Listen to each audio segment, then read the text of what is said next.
Pakistan super league में दो नई टीमों का इंतखाब आज होगा। इस्लामाबाद के कन्वेंशन सेंटर में 10 बिडर्स के दरमियान बोली में सख्त मुकाबला होगा। जराये के मुताबिक दो नई टीमों की बोली 100 करोड़ रुपए से शुरू होगी।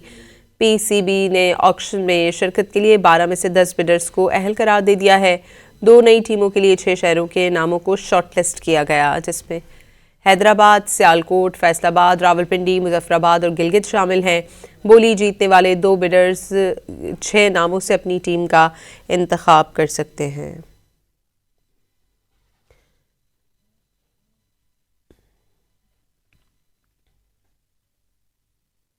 पाकिस्तान सुपर लीग में दो नई टीमों का इंतखाब आज होगा। इस्लामाबाद के कन्वेंशन सेंटर में 10 बिडर्स के दरमियान बोली में सख्त मुकाबला होगा। जराये के मुताबिक दो नई टीमों की बोली 100 करोड़ रुपए से शुरू होगी।